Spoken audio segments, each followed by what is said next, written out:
열왕기상 8장은 솔로몬이 성전을 다 완성한 일을 기념하면서 여호와 하나님께 성전을 봉헌하는 그러한 내용입니다. 2절에 보면 에다님 월 곧 일곱째 달 절기를 이야기하는데, 그때에 성전을 봉헌했다고 하는데 그 절기는 곧 장막절을 의미합니다. 장막절의 의미가 뭡니까? 이스라엘이 광야에서 방황하던 시절을 기념하는 절기인 것이죠. 그러나 이제 성전을 봉헌하는 이 일에, 장막절에 성전을 봉헌함으로 이제 이스라엘의 방황이 종지부를 찍었다, 끝났다. 하나님께서 주시는 선물, 곧 안식을 누림으로 우리가 이 성전은 곧 그러한 하나님의 안식의 표징이다라는 그러한 의미가 담겨 있겠죠. 8장의 내용과 구조를 보면 솔로몬은 온 이스라엘과 함께 모여서 수많은 제물로 아주 성대한 봉헌식을 하나님 앞에 드리는 모습을 봅니다. 그러면서 특히 8장에서 강조하는 내용은 솔로몬이 드린 기도의 내용을 그 8장의 내용의 중간에 두고서 그 기도의 내용을 굉장히 강조해주고 있습니다. 우리 구조를 잠깐 살펴보면 1절부터 13절에 있는 내용은 이제 언약궤를 성전으로 옮겨오는 일을 기록하고 있고, 그 지성소에 언약궤를 들여놓고 제사장이 나왔을 때에 여호와께서 구름으로 성전을 빽빽하게 채우셨다, 여호와의 영광이 임하신 것을 기록하고 있죠. 14절부터 21절 말씀에는 솔로몬이 백성들을 향하여서 이제 축복하면서 연설하는 내용입니다. 그 연설의 내용의 그 핵심은 하나님께서 다윗에게 주신 약속, 즉 사무엘하 7장 1절부터 17절에 기록된 그 약속, 그것을 하나님이 신실하게 성취하셨다라는 사실에 강조점을 둡니다. 자, 그리고 이제 8장의 가장 핵심이 되는 솔로몬의 봉헌 기도의 내용, 22절부터 53절까지의 말씀입니다. 솔로몬은 그의 기도에서 하나님의 은혜에 초점을 두어 간구합니다. 특히 장래에 일어날 일들을 여러 상황들 속에서 하나님 앞에서 이러이러한 상황이 있거든, 이러한 일들이 일어나거든, 하나님께서 이스라엘에게 긍휼과 용서를 베풀어 주옵소서, 하나님의 그 자비와 용서가 필요함을 절실하게 인정하는 그런 내용을 담고 있습니다. 그리고 이제 54절에서 61절에는 솔로몬이 또다시 한번 이스라엘 백성들을 축복하고 그들에게 연설하는 내용이고요. 마지막으로 62절에서 66절 내용은 이제 그 축제와 봉헌식을 마무리하는 그러한 내용이 기록되어 있습니다. 오늘 이 8장의 내용을 통해서 우리는 하나님에 관한 진리를 몇 가지 우리가 함께 묵상해 보고자 합니다. 성경은 하나님께서 자신을 우리에게 계시해 주신, 곧 자기를 나타내 보여주신 말씀인 것이죠. 그렇기 때문에 여러분, 우리가 하나님에 대해서, 그리스도인들도 하나님에 대해서 안다고 그렇게 이야기하고 생각하는데, 하나님을 성경이 말씀하는 그러한 하나님으로 아는 것보다는 하나님의 성경에서 배운 하나님에 관한 그 진리 조금하고, 그 다음에 사람들이 일반적으로 가지고 있는 하나님에 대한 개념 조금하고, 그 다음에 또 내가 느끼고 경험하고, 혹은 내가 하나님은 이랬으면 좋겠다, 이럴 거야 라고 자신이 이상적으로 생각하는 하나님의 모습 조금하고, 이런 것들이 다 혼합되어서 조각조각들을 맞추어서 자기 나름대로 하나님의 개념을 만들어 놓을 수도 있다라는 겁니다. 근데 의외로 많은 그리스도인들이 그러한 식으로 하나님을 아는 경우가 많다라는 것이죠. 그러나 우리는 하나님을 성경을 통해서 하나님께서 당신에 대하여 성경에 말씀하시는 그 진리 가운데에서 하나님을 알고 그 하나님을 신뢰하기를 힘써야 하는 것입니다. 하나님을 바로 알게 될 때에 하나님과의 바른 관계가 세워지고요, 하나님과의 바른 관계가 있을 때에 우리는 하나님을 신뢰할 수 있게 되는 것이고, 하나님을 신뢰할 때에 믿음이 성장하고 성숙하게 되는 것이죠. 그래서 오늘 본문에서 여러 가지 우리가 하나님에 관한 많은 진리들을 배울 수가 있겠지만 오늘 특별히 4가지 하나님에 대한 진리를 함께 배워보고자 합니다. 우리가 하나님을 믿고 하나님을 의지하고 하나님께 기도하고 할 때에 하나님은 이런 분이시구나, 이렇게 우리에게 대하시는 분이시구나라는 그러한 관점에서 여러분이 말씀을 함께 생각해 보면 좋겠습니다. 첫째는 하나님은 우리가 다 알 수가 없는 분이지만 또한 분명히 알 수 있는 분이라는 겁니다. 다 알 수는 없지만 하나님에 대해서 우리에게 필요한 부분들, 하나님 우리에게 나타내 주신 부분들은 분명히 알 수 있다는 겁니다. 10절 말씀에 보면은요, 언약궤를 지성소에 안치하고 제사장이 성소에서 나올 때에 구름이 성전에 가득하였다라고 이야기합니다. 얼마나 구름이 빽빽히 거기에 임하였는지 제사장도 서서 능히 섬기지 못했다라고 이야기합니다. 왜 그렇습니까? 여호와의 영광이 여호와의 성전에 임하였기 때문이라는 것이죠.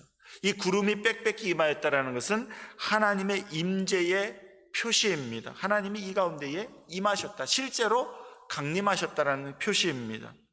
하나님이 임재하셨지만은 빽빽한 구름으로 인해서 누구도 하나님을 직접적으로 볼 수가 없는 것이 가려진 것입니다.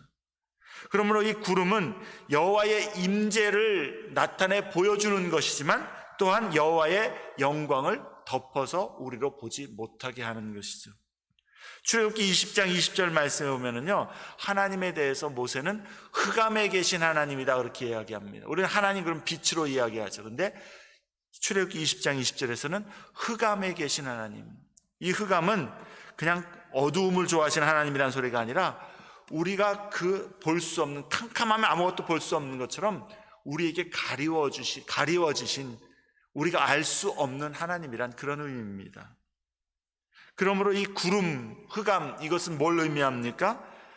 하나님에 대하여서 분명히 우리에게 감추어진 부분들이 있다라는 것을 상징적으로 보여주는 것이죠. 하나님께는 우리 인생이 누구라도 전혀 볼 수 없고 알 수 없는 그런 부분들이 있다라는 겁니다. 하나님의 신비가 있다라는 겁니다. 그래서 우리가 알 수 있는 부분이 아니라는 거예요. 하지만 또한 언약궤는 하나님이 그의 백성과 함께 하신다라는 표시인 것이죠. 그래서 9절 말씀에 보면 그 언약궤 안에 십계명이 적힌 2 돌판을 넣었다라고 이렇게 이야기합니다. 십계명은 뭡니까? 하나님께서 그의 백성들에게 나는 이러한 하나님이다, 하나님의 백성은 이러이러하게 사는 것이 하나님의 뜻이다, 하나님의 마음과 뜻을 나타내 보여주신 것이 하나님의 율법이고, 십계명은 그 하나님의 마음과 뜻이 나타난 율법의 요약인 것이죠. 그러므로 여러분, 우리가 하나님을 완전히 투명하게 알 수가 없습니다. 그러니까 모르는 건 모른다라고 얘기할 수밖에 없습니다. 그러나 또한 우리는 우리를 향한, 우리의 삶을 향한 하나님의 뜻을 또한 분명히 말씀을 통해 알 수 있다라는 겁니다. 그래서 신명기 29장 29절에 이번 주 중에 우리 신명기 묵상 말씀 중에 하나죠. 감추어진 것은 여호와께 속하였거니와 나타난 일은 영원히 우리와 우리 자손에게 속하였나니 이는 우리에게 이 율법의 모든 말씀을 행하게 하심이니라 그렇게 말씀합니다. 나타난 것은 우리에게 속하였다는 것은 하나님이 우리에게 우리의 삶에 하나님의 뜻이 무엇이고 어떻게 행하는 것이 하나님의 마음인가를 나타내 준 것은 우리에게 속하였다. 곧 우리가 그것을 지켜 행하도록, 순종하도록 하나님 분명히 나타내 보여주셨다는 것입니다. 그러면 여러분, 우리가 하나님께 속한 하나님의 신비는 알 수가 없고 하나님에 관하여서 불가해하고 희미한 것들이 있음을 우리는 인정해야 됩니다. 어떤 사람들은 그런 것들을 모르기 때문에 누가 얘기해도 아무도 하나님께 속한 그러한 것들을 알 수가 없는데 그거를 모르기 때문에 하나님을 믿을 수 없다라고 이야기하는데 그건 잘못된다는 거예요. 하나님에 대해서 우리가 알 수 없는 부분이 분명히 있습니다. 그러나 하나님의 신비를 우리가 알 수는 없지만 우리에게 주신 명령들을 우리는 순종하기를 추구할 수는 있다는 겁니다. 그게 하나님의 뜻이라는 거예요. 하나님이 우리 인생들에게 감추신 구름과 흑암 가운데 놓으신 하나님에 관한 진리들을 우리가 알지 못한다고 해서, 이해하지 못한다고 해서 하나님을 신뢰하지 못하거나 순종하지 않을 이유가 되지는 못한다라는 겁니다. 하나님은 분명히 우리에게 그리스도 예수 안에서 경건한 삶을 사는 데 필요한 모든 하나님의 뜻을 우리에게 보여주셨다라는 겁니다. 그리고 그렇게 살 때에 하나님의 분명한 은혜와 복을 약속해 주셨다라는 것이죠. 두 번째로, 하나님의 신실하심 때문에 우리는 우리의 장래를 기대할 수 있다라는 겁니다. 우리의 미래를 기대할 수 있다는 하나님의 신실하심 때문에. 23절에 솔로몬은 이스라엘의 하나님 여호와여 그렇게 이야기하면서 그 어디에도 주와 같은 신은 없나이다 라고 선언합니다. 그리고 주께서는 온 마음으로 주의 앞에서 행하는 종들에게 언약을 지키시고 은혜를 베푸시나이다 그렇게 고백합니다. 아까 얘기했던 것처럼 하나님에 관해서 감추어진 부분들이 있지만 그렇다 할지라도 하나님은 신실하신 분, 주 앞에서 신실하게 순종하고 믿음으로 행하는 자에게는 언약을 지키시고, 즉 언약적 축복들을 주시고 은혜를 베푸신다라는 것이죠. 24절에 하나님은 그의 입으로 말씀하신 것을 그의 손으로 성취하시는 분이시다 그렇게 얘기합니다. 그러니까 하나님 말씀하신 것은 반드시 이루시는 분이시다라는 것이죠. 그래서 솔로몬은 그 하나님의 신실하심 때문에 이제 25절에 하나님께서 내 아버지 다윗에게 약속하신 다윗의 자손들이 이러이러하게 하나님 앞에서 설 수 있게 될 것이다. 다윗의 그 후손들에게도 약속하신 장래에 대해서 약속하신 것도 하나님이 신실하게 이루실 것이라는 기대를 고백하고 있다는 것이죠. 과거에 약속을 성취하신 하나님의 신실하심을 우리는 보게 될 때에 장래에도 하나님은 그의 백성들에게 주신 약속들을 신실하게 행하실 것이라는 그 기대를 가질 수 있다는 겁니다. 하나님의 신실하신 행하신 일들을 보면서 우리는 장래에도 그와 같이 행하실 주님이시라는 것을 신뢰하라는 것입니다. 하나님은 어떤 분이신가? 그의 종들에게 언약을 지키시는 하나님, 그리고 그의 종들에게 언약적인 사랑을 한없이 베풀어 주신 하나님. 언약적인 사랑 뭡니까? 변함없는 사랑, 끊임없는 사랑, 다함이 없는 사랑, 끝까지 찾아오시는 사랑, 그것이죠. 그런 하나님을 보면서 솔로몬은 우리 하나님과 같은 분은 없다, 그런 분은 없다. 자기의 한 말에 신실하게 지키는 하나님. 여러분, 어느 신이, 어느 종교, 어떤 신들을 섬기는 사람이라 할지라도 그렇게 자기의 말에 신실한 그런 신이 어디 있는가 한번 찾아보세요. 없다라는 겁니다. 그는 비할 데 없으신 유일하신 참 하나님이시요 항상 그의 언약을 지키시고 그의 종들에게 언약적인 사랑을 베푸시는 분이시라는 겁니다. 이게 우리에게는 어떠한 의미가 있습니까?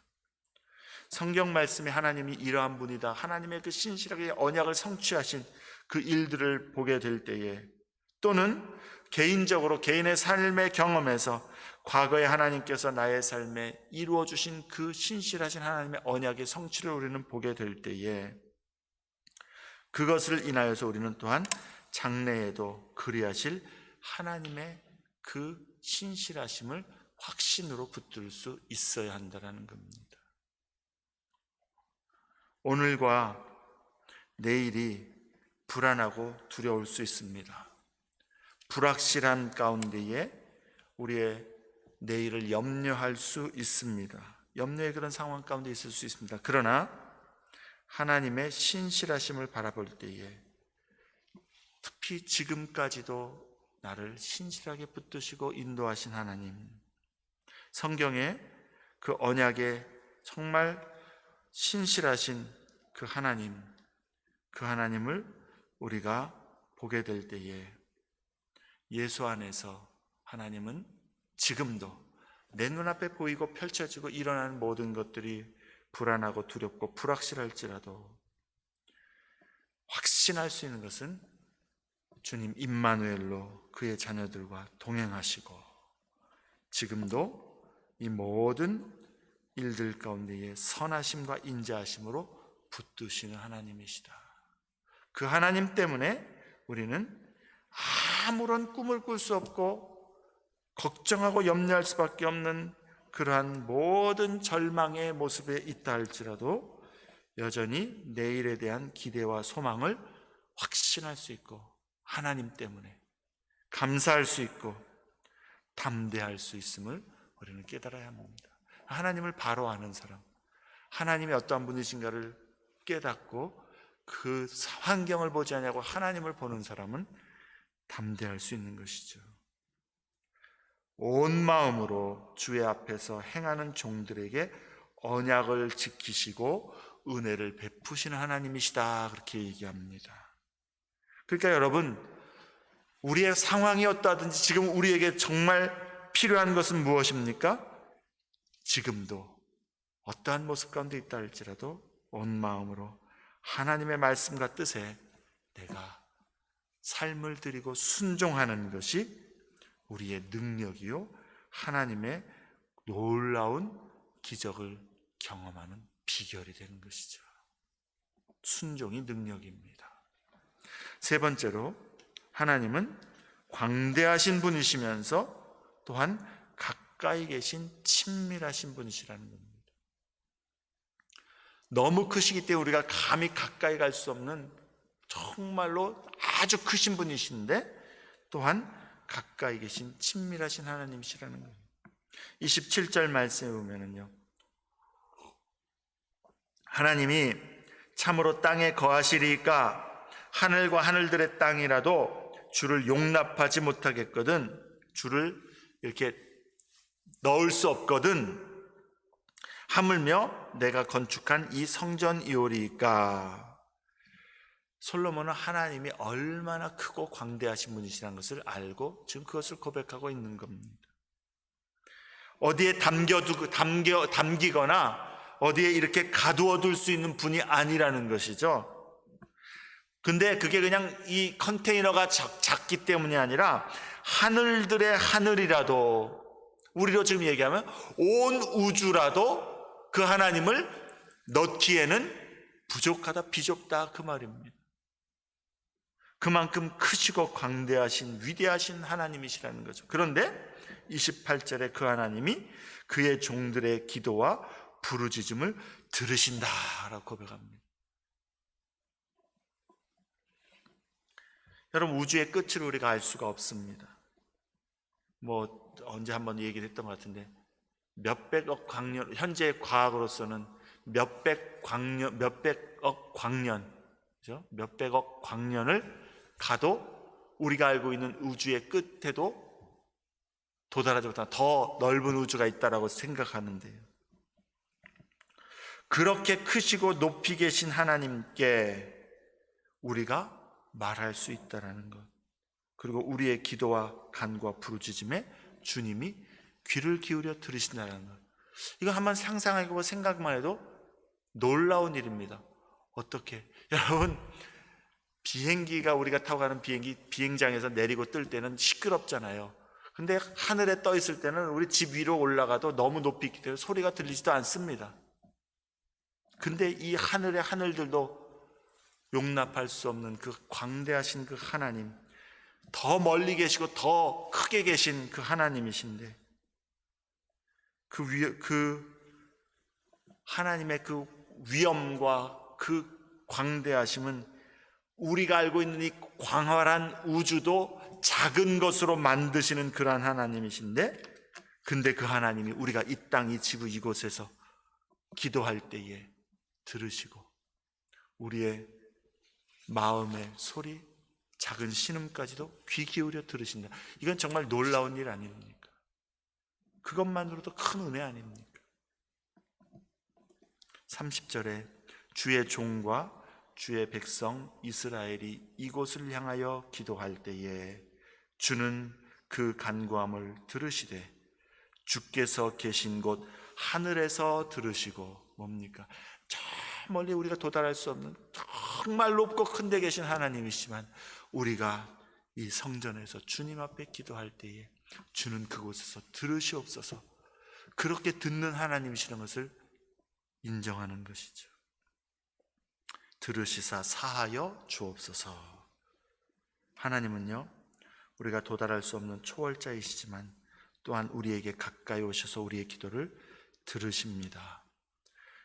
그래서 여러분, 우리가 광대하신 하나님 앞에, 그 크신 하나님 앞에 떨며 나아가는 것이 마땅한 것이고, 그러나 또한 우리를 들으시고 우리를 그렇게 가까이 친밀하게 받으시는 하나님 앞에 기쁨으로 나아갈 수가 있는 것이죠.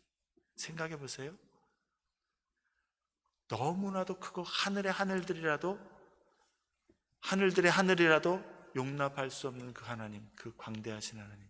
그렇다면 이 땅에 일어나는 모든 일들과 문제와 어려움, 절망, 어둠, 괴로움, 고통, 그것이 아무리 크고 아무리 짙고 아무리 깊고 아무리 그것이 우리의 갈 길을 다 막는다 할지라도 그것보다 크신 하나님이 우리가 이 자리에서 기도하면 들으신다라는 사실. 그 낮은 곳에서, 그 갇힌 곳에서, 그 절망의 자리에서, 그 불안과 두려움과 염려할 수밖에 없는 그 모습, 그 환경, 그곳에 설령 내가 골방에 들어가서 사람 아무도 못 보는 가장 구석진, 가장 낮은, 가장 외로운 자리에서 주여라고 부를지라도 하늘에 계신 하나님 들으신다. 하나님 놀라우신 은혜의 하나님이십니다. 마지막으로 하나님은 엄격하신 분이시면서, 엄위하신 분이시면서 또한 자비하신 분이시라는 거예요. 31절부터 51절 말씀을 보면 솔로몬은 장래에 있을 법한 상황, 약 7가지의 시나리오를 생각하면서 하나님의 은혜를 간구하고 있습니다. 근데 그 내용들이 대부분 이스라엘의 범죄로 인해서 그들이 이렇게 하나님 앞에 징계를 받게 되는 상황들을 이야기하고 있죠. 솔로몬은 정직하게 하나님의 백성의 죄성을 인정하고 그것을 직시하면서 하나님의 용서와 은혜를 간구하고 있습니다. 특히 48절, 49절에 보면 이스라엘이 하나님께 범죄함으로 그 약속의 땅에서 뽑혀지고 다른 나라들로 사로잡혀 가게 될 때에 하나님은 은혜와 긍휼로 용서하여 주시고 회복시켜 주옵소서, 그렇게 기도합니다. 이것은 레위기 26장과 신명기 30장에서 이미 하나님께서 경고하신 일들을, 언약적인 저주로서 경고하신 일들을 솔로몬이 기도로 지금 표현하고 있는 겁니다. 이스라엘은 하나님께 언약을 배반하고 범죄하게 될 때에 46절의 말씀처럼 하나님의 무섭고도 엄중한 징계를 받게 될 것입니다. 그러나 하나님의 그 엄위한 심판은 회개를 불러일으키게 하고, 그래서 회개하고 돌아올 때에 회복을 가져오게 한다라는 것이죠. 그래서 하나님의 백성에게 언제나 하나님의 심판과 징계는 회개를 통하여서 회복을 얻도록 하기 위한 목적이라는 것입니다. 그렇기 때문에 하나님의 이 엄위하심 앞에서 우리가 징계와 심판을 경험하는 때에도, 그것이 우리의 잘못 때문에 하나님 앞에서 우리가 심판을 받을 때에도 우리가 하나님께 회개하고 돌이켜 주의 은혜를 구하면 주님은 자비로 용서하시는 주님이시다. 왜요? 징계를 주신 목적이 그거기 때문에요. 그래서 그 가운데서라도 회개하고 돌아오기만 하면 주님은 용서하실 뿐만 아니라 그 가운데에서 회복의 은혜로 새로운 일들을 행하시기를 기뻐하시는 분이시라는 겁니다. 그러니 여러분, 우리가 솔로몬과 같이 우리의 하나님, 우리 주와 같은 분은 없나이다라고 이 하나님을 알면, 이 하나님이 우리에게 그와 같이 사랑과 은혜와 복을 주시는 분이시라는 걸 알면 우리도 그와 같이 고백하지 않을 수가 없는 것이죠. 우리 하나님은 우리가 속속들이 알 수 없지만 우리를 향한 분명한 뜻은 우리가 알 수 있습니다. 그 하나님은 주 앞에서 온전히 행하는 자들을 위해서 언제나 역사하시고 은혜를 신실하게 베풀어 주시는 분이시다 말씀했습니다. 그러므로 무엇이 순종이라고 그랬습니까? 능력이라고 했습니까? 언제나 어떠한 모양 가운데 있든지 신실하게 주님께 순종하고자 힘쓰는 그게 능력입니다. 신실하심으로 하나님은 모든 것들이 무너진 가운데서도 우리를 인도하여 소망의 그 항구로 우리의 삶을 이끌어 가시는 분이십니다. 하나님은 전능하시고 광대하신 분이시기 때문에 그의 백성과 언제나 함께 하시며 어떠한 모양 가운데서도 우리의 기도를 들으시는 은혜의 하나님이십니다. 설령 우리가 실수하고 실패하는 때에도 주님의 징계 가운데 놓일지라도 하나님은 회복시키고 새롭게 하기를 기뻐하시기 때문에 언제든지 예수의 십자가 앞에 주의 은혜와 긍휼을 의지하여 나아가기만 하면 주님은 우리를 건지시고 새롭게 하시며 우리가 주님 앞에 향하여 온전히 서게 될 때에 우리 안에 또한 새로운 일들을 이루시는 놀라운 은혜의 능력의 회복의 하나님이십니다. 그 하나님을 우리도 날마다 바라보고 묵상하고 의지하고 감사하고 신뢰하면서 그 하나님을 더 알아가면서 그 하나님 우리에게 보여주신 그 모습대로 신실하게 하나님 뜻을 쫓아 살아가는 그런 복된 주의 성도들 다 되시기를 주의 이름으로 축원합니다. 우리 말씀을 생각하시면서 함께 찬송 부르기를 원합니다. 찬송 20장, 통일 41장,